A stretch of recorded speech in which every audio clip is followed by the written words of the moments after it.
Hello everybody, welcome back to my channel where we talk about skincare, grooming and sometimes hair, so if that sounds like your thing, make sure you are subscribed. Also, come and follow me on Instagram where I post a lot of stuff you're not going to see here on YouTube. Today we're going to be taking a look at more videos I've been tagged in from the popular youth-led app TikTok. So I know these videos are kind of overdone nowadays, like everyone's reacting to everything. But when I think about videos I'm going to film, I obviously go by views because it's a very good indication of what subscribers and people like to watch. As well as audience retention, so how long people are watching the videos for, and the audience retention is usually very good for these videos. So that's a sign that people are enjoying these videos, so I'll keep making them until you get bored. So yes, we'll be looking at more videos I've been tagged in, not to judge or give advice, because I'm in no position to do that, but I watch these to kind of see how they relate to me and my skincare journey, my skin in general, and my routines, and what my skin has been through, and maybe my personal opinions and experiences might help you in some way. Okay, let's get into it. I'm super excited to share this one because this is kind of like a throwback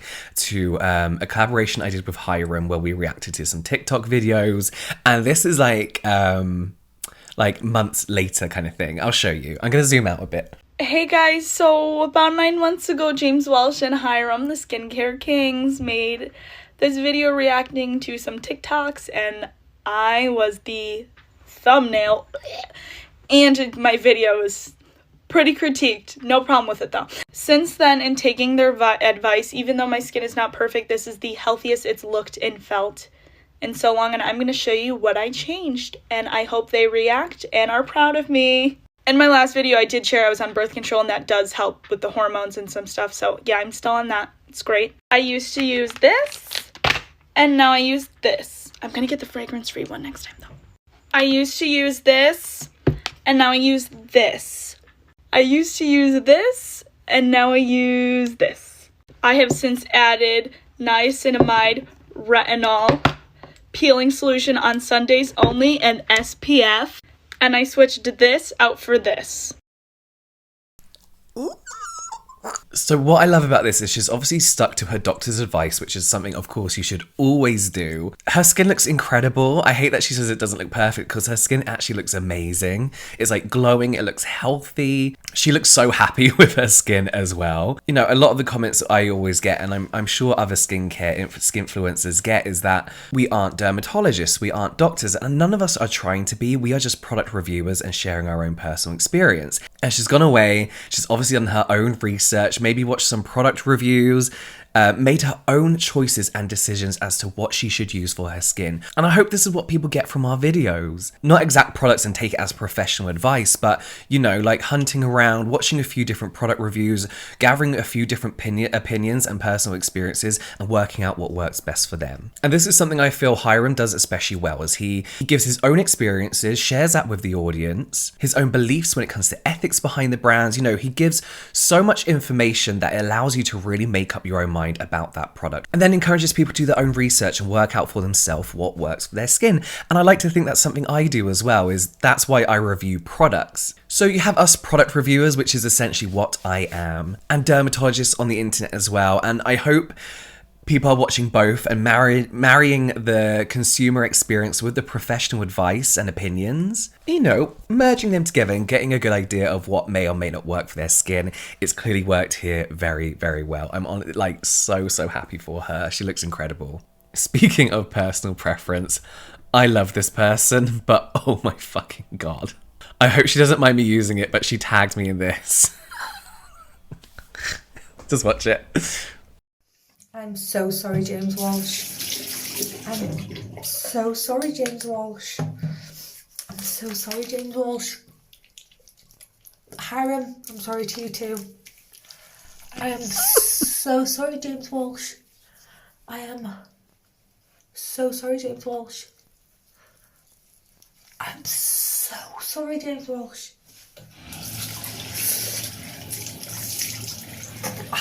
I am so sorry, James. Oh, I am so sorry, James. I'm a disaster. What can I say? I am so sorry, James. Oh, actually, James, I don't think I am sorry. It worked, right? So she did then reply in her own comments that she mispronounced my name, but I just thought she was like Northern, because some of my Northern friends say my last name is like with a slight accent. It sounds like Welsh, but yeah, it's fine. I'm used to that. So I love her hoodie, first of all, and her face in general. We all know soap has a pH of about like 9 to 10, which is above neutral, quite a bit above neutral, meaning it can be very, very dry for our skin. What she's used here is it Carex hand soap? Yes, Carex hand soap. Is that the bubblegum flavour? I can't tell. But even these liquid hand soaps still have that higher pH. Some of them are slightly more moisturizing, but they still got that higher pH. I don't know. I honestly don't know whether that will balance it out. However, using soap once in a while, like you've gone away for the weekend, you've got your cleanser, there's only free hotel soap, you know, it won't completely destroy your skin. Continuing to do this, however, as your main cleanser may very well start to cause some problems. I used to wash my face with soap because when I was super oily, I thought drying out your skin was the best thing to do, and soap was the thing that would dry me out so much. However, it would cause even more breakouts. My skin was getting cracked and irritated. And I've seen dermatologists say that using soap on your face can lead to more serious skin issues like eczema. Of course, you have your products that are purposely more acidic, like AHAs, vitamin C's, but they're formulated not to go under a pH of 2 or 2.5, which is where problems can start to happen. Then obviously if you're going too alkaline, it's going to dry you out and crack you completely. So whilst this really honestly effortlessly removed her makeup, it may work for her, and of course not all skin is the same, but this is something I personally wouldn't continue to do. Sorry.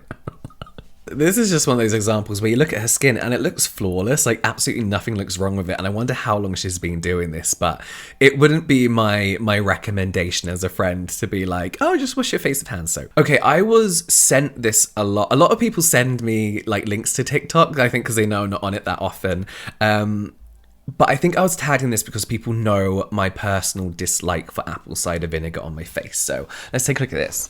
Hey you, yes you see my face? If you're interested in what this is, keep watching. Most of you probably have no idea what I'm doing right now, but if you do, you're elite, so you can keep scrolling. You want clear skin. I'm talking crystal clear like these ladies. Bow! Bow! Bow! Boom, bro. Look at that. If you want clear skin like that, let me put you on Aztec Indian Healing Clay. eBay, Amazon. When you put it on, mix it with apple cider vinegar or just regular water if apple cider vinegar is too hard for your skin. After a few minutes or so, it's going to dry up and it's going to squeeze all of the oil and dirt and impurities out of your skin, bro. After that, go wash it off with warm water. And then you can proceed with your daily toning or moisturizing, whatever you do in your face care routine. If you don't believe me this works? Go ahead and look it up. I literally have no reason to lie to you. Alright, y'all, that's it. Go get you some. But I didn't tell you, though. So first of all, I love the fact that she is saying you just use water if apple cider vinegar is too much for you, because it can be too much for people's skin. So really appreciate the little disclaimer there. All the examples she showed, they all had beautiful skin. I don't know whether they actually use it or she's just like found some people with nice skin and showed you an example of good skin. But here's the two things. So Aztec Secret Indian Healing Clay, it's just calcium bentonite clay. It's the very basic of what you'll find in a clay mask, which isn't a bad thing. It's not a bad thing, but it's also not anything magical. I feel like this is quite an overhyped product because a lot of people do think it's this miracle product, when really it's just plain old calcium bentonite clay, again, which is fine. It's a good clay. So it can potentially help absorb excess oils, but it's more at a surface level. There's not much evidence of it going in and drawing out anything from deeper within your skin. I feel like it's the kind of like charcoal powder situation where it needs to make contact with those impurities and oils in order to remove it. It can't kind of like act as a magnet and draw away. This mask is also referred to often as a detox mask, and when you see the word detox in your skincare, just ignore it. It doesn't mean anything. And yes, without the apple cider vinegar, it can be quite soothing. Clay is especially great for oily skin, as we know. I would do a clay mask before I went out for the evening because it will temporarily draw away all that excess oils and make my pores look a lot smaller. So once you rinse it off, you do see this kind of like instant, kind of like very, very temporary change to your skin. But I never truly expected or saw long-term results as far as that goes. So when I've used this before, it's been with a hydrating toner, never apple cider vinegar. I don't like putting apple cider vinegar on my skin because it stings. And as the lady suggested in this video, if you've got sensitive skin, don't use apple cider vinegar. Obviously, it's not a product that's been approved to go on your skin. And yes, apple cider vinegar has a form of AHA in it.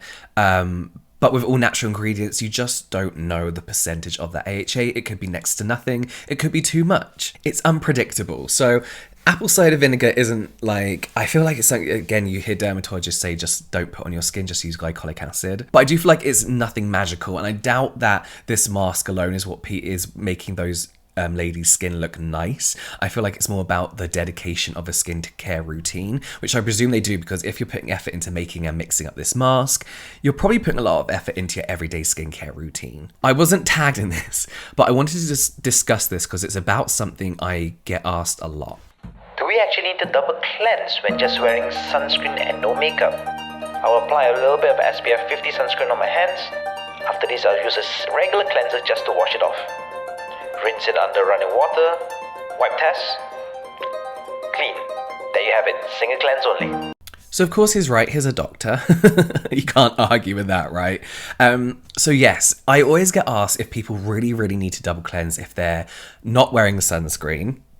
That's very naughty. Or if they're not wearing makeup. And yeah, the answer is no, you don't really have to double cleanse. The vast majority of modern day cleansers have surfactants in that are more than capable of removing sunscreen absolutely fine. But do you really want to use an everyday cleanser like this when you've got makeup on and maybe layers and layers of sunscreen? So yes, the cleansers have surfactants in, but they're not always as nice to use as a cleansing balm or a cleansing oil. This is purely now down to user experience and consumer experience. As Dr. Inky suggested right at the beginning of the video, if you're wearing makeup, you might want to double cleanse. So of course, there's going to be a little bit more rubbing if you're just using your average everyday cleanser. You're usually not recommended to put this around the eye area as well. So this is where you might want to use an actual oil cleanser that's safe to use around the eye, that effortlessly breaks down makeup without any excess rubbing or scrubbing.